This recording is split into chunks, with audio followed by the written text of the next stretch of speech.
राधे राधे दोस्तों, आज की कहानी है लालमन तोता चमत्कारी न्याय एक जादुई महागाथा। प्राचीन भारत के एक शांत नगर में मनसुख नाम का एक वृद्ध रहता था। मनसुख का जीवन सादगी और सेवा में बीता था, लेकिन उसके मन में एक टिस थी। उसके घर में कोई संतान नहीं थी। वह दिन भर आसपास के गांव में जाकर बीमारों का उपचार करता और जो कुछ भी उसे दक्षिणा में मिलता उसी से अपनी पत्नी कुमुद के साथ जीवन यापन करता। एक दोपहर जब सूरज अपनी पूरी तपिश पर था, मनसुख एक घने जंगल से गुजर रहा था। वह थका हुआ था और एक विशाल बरगद के पेड़ के नीचे विश्राम करने के लिए रुक गया। जैसे ही उसने अपनी आंखें मूंदी, उसे एक सुरीली और स्पष्ट आवाज़ सुनाई दी। हे पथिक, तुम बहुत थके हुए लगते हो। इस पेड़ के मीठे फल खाओ और जल पीकर अपनी थकान मिटाओ। मनसुख चौंक गया। उसने आसपास देखा, लेकिन कोई इंसान नजर नहीं आया। जब उसने ऊपर देखा तो उसे एक अद्भुत पक्षी दिखा। वह एक तोता था, जिसके पंख पन्ने जैसे हरे और चोंच मणिक जैसी लाल थी। उसकी आंखों में एक अजीब सी चमक थी। क्या तुम बोले? मनसुख ने अविश्वास के साथ पूछा। हाँ वेद जी, तोते ने जवाब दिया। मेरा नाम लालमन है। मैं कोई साधारण पक्षी नहीं, बल्कि इंद्रलोक का एक श्रापित गंधर्व हूँ। एक ऋषि ने के क्रोध के कारण मैं इस योनि में हूँ और अपनी मुक्ति की प्रतीक्षा कर रहा हूँ। मनसुख को उस पर दया आ गई। उसने प्रस्ताव दिया कि लालमन उसके साथ नगर चले। लालमन मान गया।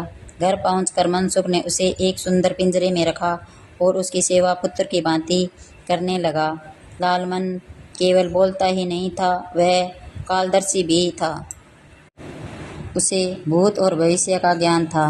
मनसुख की पत्नी कुमुद स्वभाव से थोड़ी लालची और चटोरी थी।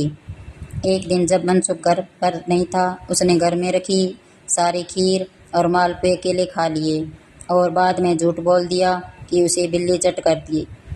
लालमन ने सब देख लिया था। जब मनसुख लौटा तो लालमन ने हंसते हुए सारा सच बता दिया।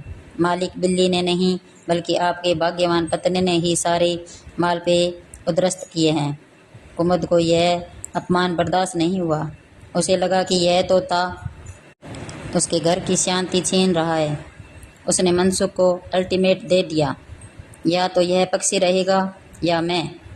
भारी मन से मनसुख लालमन को लेकर नगर के राजा चंद्रसेन के पास पहुंचा। राजा चंद्रसेन न्यायप्रिय और कला प्रेमी थे। जब उन्होंने लालमन के धारा प्रवाह संस्कृति और नीति की बातें करते सुना तो वे दंग रह गए। लालमन ने स्वयं अपनी कीमत 10,000 स्वर्ण मुद्राएं तय की। राजा ने खुशी खुशी वह कीमत चुकाई। जाते जाते लालमन ने राजा को एक गुप्त बात बताई। महाराज, इस वेद के पास जो घोड़ी है उसे भी खरीद लीजिए। उसके गर्भ में जो बच्चा है वह समुद्र के देवता के अंश से जन्मा है। वह पानी पर चलने की शक्ति रखेगा।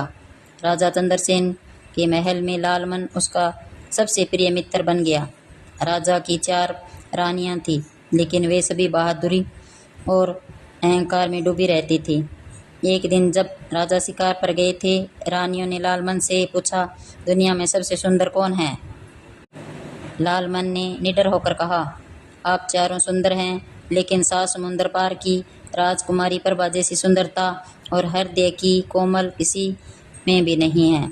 यह सुनकर छोटी रानी क्रोध में भर गई। उसने कोप भवन में जाकर राजा से मांग की कि उसे उस तोते का मांस खाना है, अन्यथा वह प्राण त्याग देगी। राजा धर्म संकट में पड़ गया। उसने लालमन को सारी बात बताई। लालमन ने मुस्कुराकर कहा, महाराज, मुझे 6 दिन की मोहलत दीजिए। मैं आकाश की अंतिम सैर करना चाहता हूँ। राजा ने उसे छोड़ दिया। लालमन उड़कर सीधे राजकुमारी प्रभा के राज्य पहुंचा। वहां उसने देखा कि राजकुमारी न केवल सुंदर थी, बल्कि वह प्रतिदिन 12,000 पक्षियों को दावत खिलाती थी। लालमन ने राजकुमारी के मन में राजा चंद्रसेन की वीरता के बीज बोए और राजा के पास लौटकर उन्हें प्रभा से विवाह करने के लिए प्रेरित किया।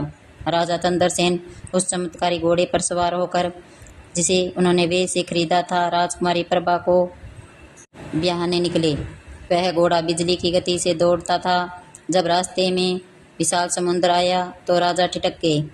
लालमन ने कहा, महाराज, घोड़े की लगाम ढीली छोड़िए और समुद्र के देवता का स्मरण कीजिए। जैसे ही घोड़े के खुर पानी से छुए, वह डूबा नहीं, वह लहरों पर ऐसे दौड़ने लगा जैसे मलमल के गलीचे पर।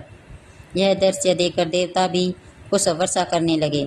राजा प्रभा ने राज्य पहुँचते वहाँ उनका भव्य स्वागत हुआ और दोनों का विवाह संपन्न हुआ। विवाह के बाद जब राजा और रानी प्रभा अपने राज्य लौट रहे थे, उन्होंने एक अज्ञात टापू पर विश्राम करने का निर्णय लिया। लालमन ने चेतावनी दी थी, महाराज, यहाँ का जल और वायु स्थिर है, यहाँ खतरा हो सकता है। लेकिन राजा थकान के कारण सो गए। उसी समय एक क्रूर और लालची सौदागर का जहाज वहां पहुंचा। उसने राजकुमारी की सुंदरता देखी, उसे अगवा कर लिया। उसने राजा का जादुई घोड़ा और धन भी लूट लिया।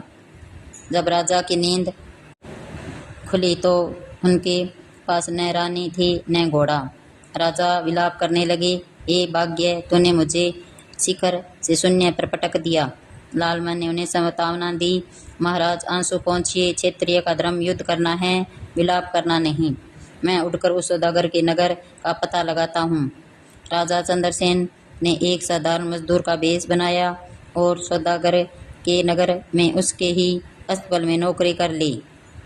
वहाँ उन्होंने देखा कि राजकुमारी प्रभा को एक मालकिन बनाकर रखा गया था और वह प्रतिदिन अस्पताल के कोने में आकर रोती थी। इधर लालमन तोता एक बगीचे में दूसरी तोती के प्रेम में पड़ गया था और थोड़े समय के लिए अपनी जिम्मेदारियां भूल गया था। लेकिन अंत उसे अपनी भूल का एहसास हुआ। उसने राजा और रानी को एक दूसरे के पास पहुंचाया। एक रात जब सारा नगर सो रहा था, राजा ने अपनी चमत्कारी घोड़े को अस्तबल से मुक्त किया। उन्होंने प्रभा को उसके पीछे बिठाया और लालमन अपनी तोती के साथ आकाश में उड़ने लगा। सौदागर के सैनिकों ने पीछा किया, लेकिन जादुई घोड़ा फिर से समुद्र के सीने पर दौड़ने लगा। सैनिकों के जहाज पीछे ही रह गए। जब राजा चंद्रसेन अपनी नई रानी और लालमन के साथ अपने महल लौटे तो पूरी प्रजा ने घी के दिए जलाए। राजा ने लालमन को अपना सलाहकार नियुक्त किया। वह तोता अब केवल एक पक्षी नहीं बल्कि उस राज्य का रक्षक बन गया था। कहानी अच्छी लगे तो लाइक और सब्सक्राइब कीजिए। कहानी के बारे में ज़रूर बताइए।